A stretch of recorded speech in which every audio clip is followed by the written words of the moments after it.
Okay, my next victims.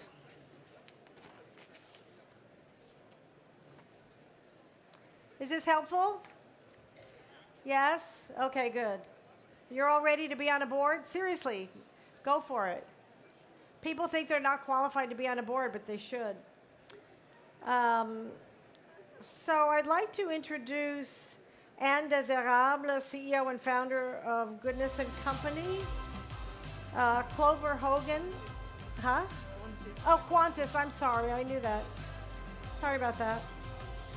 Of Quantis. Clover Hogan, CEO and founder of Force of Nature, who herself is indeed a force of nature, by the way. And Bertrand Badré, you'll have to bear with me with the pronunciations, I'm sorry. Founder and CEO of Blue Like Orange investment and investor advocacy firm, and former managing director of the World Bank, and author of a book that's title I adore called Can Finance Save the World? Do we want finance to save the world? Yes. Money talks, right? Follow the money. So here's I don't know if you guys saw this, but the UN World Meteorological Organization, or WMO, raised a huge flag last week when they declared that the trigger for devastating environmental impact is about to be reached, that we will reach 1.5 degrees Celsius warming within a few years. Think about that. That is over 1.5 degrees Celsius is the point where the impact becomes potentially irreversible, and the extreme weather events, et cetera, and the impacts get worse. So imagine all these weather events we've been having around the world actually getting more frequent and worse. Not a good thing, right? So we need business to step up. So I want to have a deeper discussion about raising the level of action on the board to really, we need business to move. Business controls the supply chain. They control huge amounts of the economy, obviously, and we want them to move to 100% sustainable business practices. So, Anne, I want to start with you because your company did a small but fascinating study on how to leverage boards for this transition.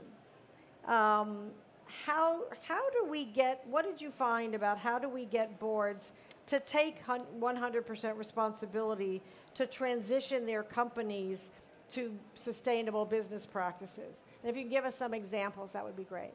Well, thank you. We've talked about a few levers that exist. Diversity is one, to represent more diverse interests that we don't have today. One other key point that we found, and that came from all the interviews that we did, was the level of understanding that was not the right one yet. And this is a complex topic that requires really to deep dive and to understand, you know, to fully grasp the level of transformation that is needed.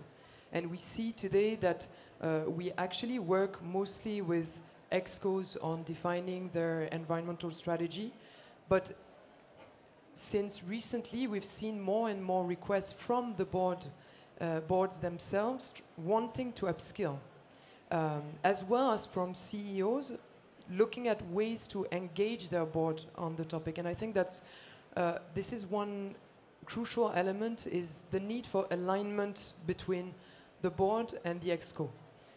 Both need to be committed at the same time and to have the same level of understanding of the topic.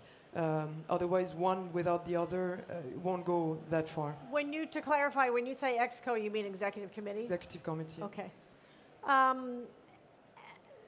Clover, you are a classic example of the diversity we need on the board. And I'm fascinated by your take on this, because when we talk, I want you to dive deeper into this idea of the diversity on the board that we need. Because we tend to have, you know, the profile for a board member is usually an experienced executive, leaders, you know, who have been in the business world or politics for, you know, 20, 30, sometimes 40 years. They're retired and yada, yada, right? And that just hasn't really worked because there's every generation and younger generations are having to bear the brunt of the climate crisis. So give us some ideas of what you have about what diversity on a board really looks like and how that diversity can help push the board to take more aggressive action for sustainable practices. Thank you for the question. I'm going to take the scenic route in my response because I think it's important to come back to some of that context setting that you were sharing earlier. So we know that currently we're on track for between 2.4 to 2.6 degrees of global heating. But I understand that those numbers can seem really large and also kind of abstract and removed from our day-to-day experience. But as you alluded to, the 1.5 degree tipping point, that does mean irreversible climate change. You know, and we're not talking about the climate crisis as something that's happening in 10, 20, 30 years' time. We're talking about the fact that we're already seeing mass bleaching events. We're talking about the fact that in parts of India, it is currently exceeding 50 degrees Celsius. People are dying from the heat. We're talking about hurricanes, the scale we've never seen before, wildfires, the scale we've never seen before. To quote Antonio Guterres, the UN Secretary General, we are headed for economy-destroying global heating. Right? So we're hurtling toward this cliff of climate collapse, and the vast majority of business leaders are continuing with business as usual. They are sleepwalking toward impending disaster. Now, it's known scientifically that we need to globally reduce emissions by roughly 45% to avoid the 1.5 degree tipping point. Now, would anyone like to guess where we're at following Glasgow? Since Glasgow, based on the pledges that have been made by global governments and corporations, we're on track for less than 1% of a reduction in global emissions. I find it exhausting and frustrating that we continue to sit in these rooms having these conversations about the urgent need for action when we continue to hear from business leaders saying we're taking this seriously, when they clearly are not responding to this climate emergency with the urgency and, frankly, the courage that this crisis demands. And I think surely at this point in time, we can understand, as I said at COP26, that we're not going to solve this crisis with the same people and the same types of thinking that created it. We urgently need disruption, and we urgently need to challenge the existing instruments we've used that have failed to solve this crisis. And that is where bringing in young people is so critically important. Young people have a natural propensity, no matter which point in history, whether it was the suffragettes, the civil rights movement, the Stonewall Uprising, young people have a propensity to challenge the status quo and to ask the question of what if we did things differently. And so it's critically important that we have young people in the room, that we have young people in the corridors of power, not just being handed the microphone and expected to sound smart and eloquent, but young people involved in decision making. And boards are the perfect example of where that diversity needs to be represented. And frankly, diversity doesn't just mean the young people who are going to inherit the worst impacts of the climate crisis. It means all people who are inheriting the impacts of the climate crisis and who understand it intimately. So I'm talking about climate scientists on the board. I'm talking about having nature represented on the board, having people up and down the supply chain represented on the board. Only when we invite new voices into the room are we going to respond to this crisis with the urgency and, critically, the creativity and ingenuity that it demands. Yeah, hear to that. I mean, it goes to the point of who's going to experience the impact of this company's investments, right? Of this company's actions and steps and products. I love that. Bertrand, as I said, I love the title of your book. And you're working with investors directly. So what are the levers, what are the tools that you have found, and if you can give us a couple of examples, to help shift companies and boards to more sustainable practices from the investor point of view? Can they, for example, file a proxy to get people like Clover on the board? I mean, can they say we want young people on the board, or we want climate scientists on the board?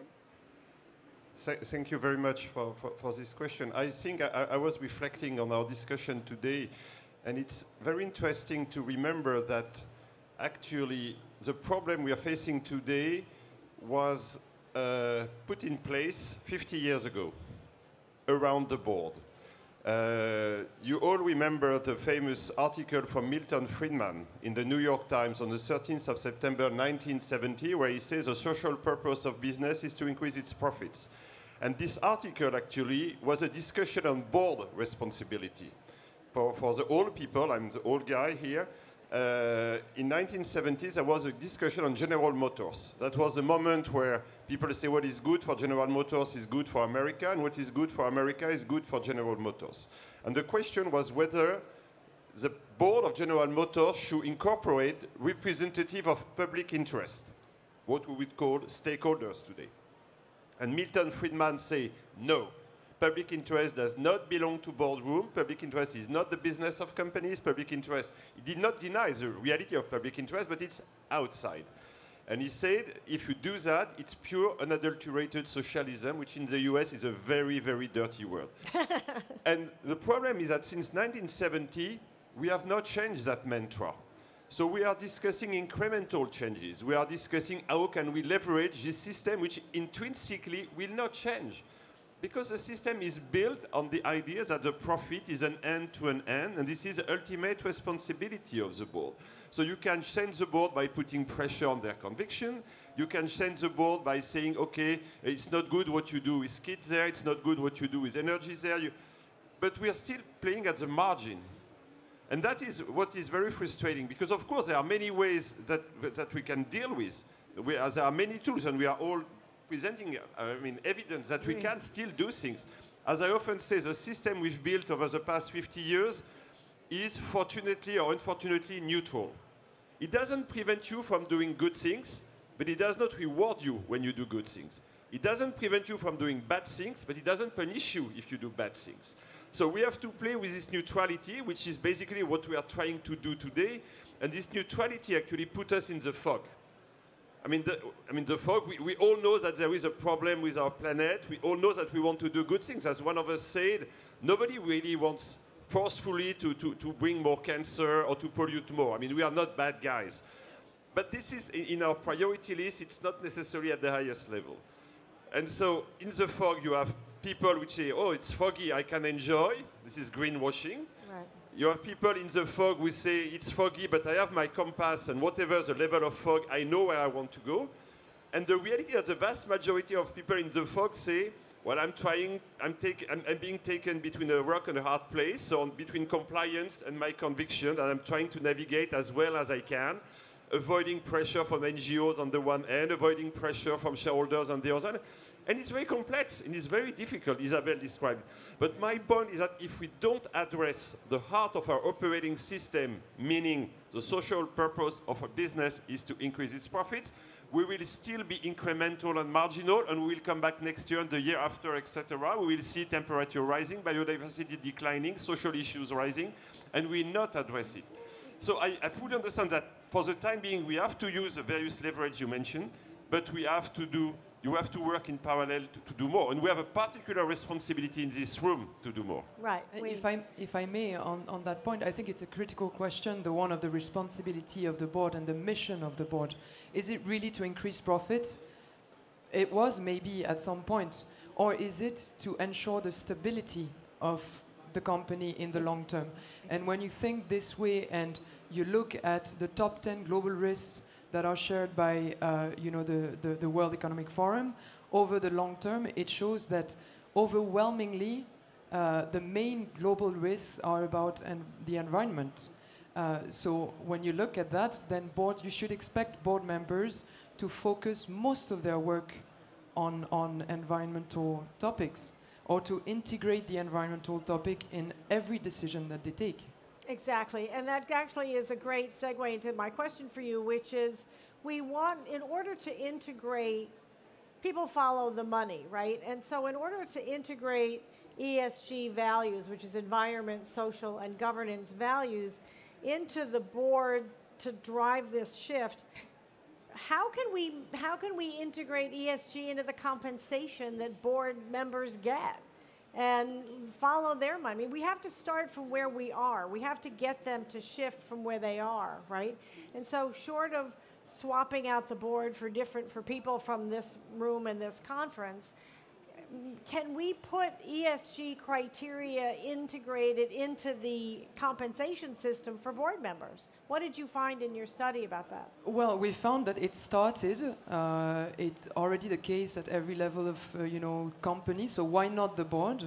However, when we discussed that with the interviewees, it was really a matter of, it created a debate. Most of them didn't really think that it would make such a big change. And I don't think myself that it's, because I don't think this is the reason why they're members of boards. However, we need to make them accountable, for sure. And we need to help them in doing their mission. But I'm not sure that compensation is the best way to go about it. That's interesting. So, Clover, your discussion about diversity, about having people who are on the front end of the impact is really critical. So, how can we change how board members are chosen to actually execute this, right? We want to drive action in this room. So, if any of us are in a position to try to bring our expertise, because the values in this conference are the ones we want on the board, right? So how do we do that? What do you suggest be done to get this shift in who's on the board? Well, for one, I think we have to acknowledge the kind of cognitive dissonance which you alluded to between, business leaders and the kind of leadership that is needed. There was a really interesting piece of research that came out from Deloitte last year where they interviewed CEOs around the world to ask them, why do you think it's important to take action on the climate crisis? And what was fascinating is that the number one perceived benefit of taking action on sustainability in business was not in fact solving the climate crisis, believe it or not. It was public recognition, essentially optics. So again, we continue to see how incremental tick-boxing solutions, greenwashing, woke-washing, take center stage and are guised as solutions, when in fact what we need is something much more transformative. And exactly as we've been talking about, we need to talk about solutions that are inherently systemic, right? Not those that tinker around the edges. Now, I'm really glad that you brought up Milton Friedman's treatise, because in response to that treatise, one of my mentors, John Elkington, he created triple bottom line theory back in the day. So the concept of people, planet, profit. And that was revolutionary, at the time, and very, challenging to people in business. And yet what's super interesting is that a few years ago, John actually recalled the triple bottom line, because he said, again, this has been used as an accounting framework. It's been used as a tick-boxing activity. And I think we have to be really careful when we even talk about ESG, because again, it's within the existing structure of a system and people within that system that benefit from the system not changing, right? So again, we have to talk about how do we create real change and disruption.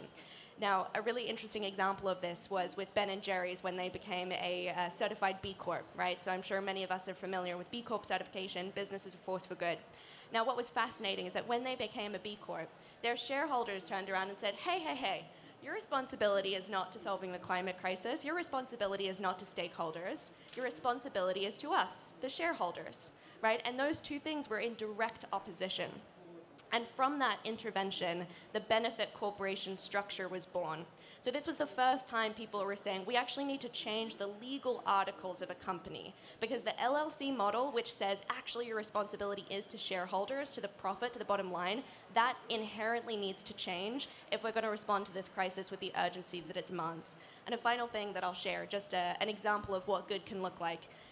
We set up a board with one of the largest food retailers in the UK, and it included young people, it included climate scientists, it included people who worked on the shop floor, people from the supply chain. So there's this true diversity of stakeholders in the room. Now, the first conversation, the head of finance, so the CFO, and also the head of legal, were the most resistant to what we had to say. It felt like absolutely impossible to try and get our message across. And yet what was fascinating, the more we met as human beings, the more we connected on that level, the more we allowed them to explore what their responsibility is beyond the business title they wear, to their responsibility as citizens, their responsibility as parents who have obligations to hand a planet that's not on fire to their children. The more of those conversations we had. By the fifth conversation, both the head of legal and the CFO said they were willing to get arrested if it meant doing the right thing for the planet. And they both promptly joined Extinction Rebellion. So that is the kind of challenge and the kind of courage and leadership that we need across businesses and especially within boards to create the change. I love that story. It kind of reminds me of the sales adage that it takes 7 touch points to get somebody to act on a sales proposition. So you have to have 7 conversations, maybe 7 ways of showing them the dangers of what they're doing for the climate on all their stakeholders in order to get them to change their behavior, right? That's why we have to stay at it. Bertrand, one of the things that Anne's study found was that boards, as we're talking about here now, are not really incentivized to take responsibility. You've talked about this, obviously, has the profit motive. But we want to drive action. So not every company is going to want to put Clover and their end users on their board, right? But you have the power as an investor. We have power as individual investors. Even if you bought a slice of a share of Apple, which you can do now, right? You have some power as an investor. So how can we use that power to get more action on the side of the board? I mean, what do we need to do to kick up some dust around this? I mean, really severe dust. I mean, you talked a little bit about it more, but I want to get granular. I want to get some real tactics that people can use. Well, I think it's extremely important for each of us to look ourselves in the mirror and say, what can I do? So it's obvious that some people can do more than others, but we all can do something. We all can vote. We all can ask our banker to use our money the way we want to be used. We can all choose a company where we want to work. We can all choose the products we want to buy. We can all choose the NGO we want to support, etc. So, of course, the leverage of every individual is different. So, but we have to be persuaded that it's not up to them. It's up to us to do something. This being said, coming back to my point, I say in my particular case, I have 2 jobs. My day job is to run my company in today's neutral environment, as I described it. It doesn't prevent you from doing good things. And my night job is to work on changing the system. And I think we all have to do that. So changing the system will take 20, 30 years. But we have to get started. And it's important because if we don't change the system, we will remain in the incremental changes and will not address the challenges we are facing. In our day job, which is your question, we need to keep pushing. And that's where we need to relentlessly push people and say, that's what I want. I know it's not exactly part of the rules. It's not exactly what you want to hear, etc. And I think, coming back to what has been said, if you're at the board level, you're in charge of the future and the prosperity of the company. And even if you take this approach of, okay, I have a risk, it's okay. I don't question your motivation. If you do this because you're nervous, because you think that consumer will not buy your products in 5 years, or your investors will not invest in your shares in 5 years, it's okay. Do the right thing. But you will do the right thing because you have the pressure.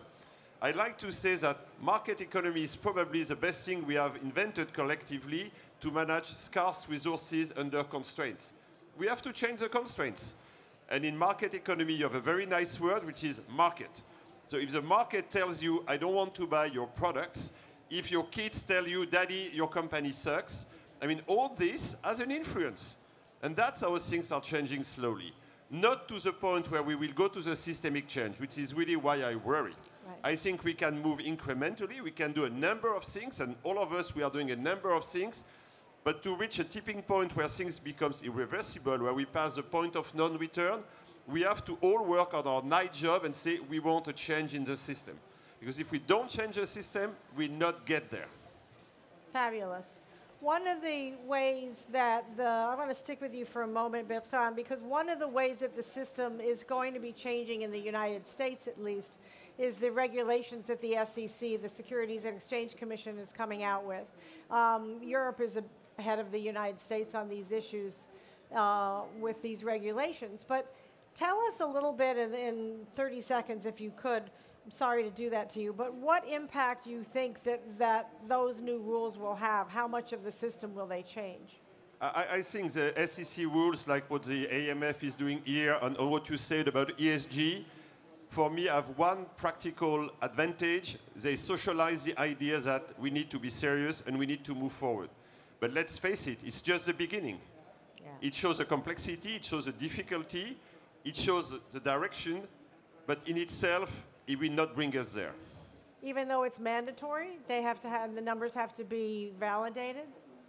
Yeah, I mean, you can have numbers validated, etc. The reality, and I'm sure there are people working for auditors, for instance, numbers are numbers are numbers. I mean, I'm on board, people are on board. I mean, the reality is that where do we go? What is the strategy doing? You can do with numbers whatever you want. I've been CFO for many years. It's important that what you say is serious and well considered, but it's not enough. It's about the direction, the course. We have to be very ambitious because we are talking about a real transformation, but we have to be very modest because it will take a number of years. And that is the perfect place to end. Thank you so much for joining us.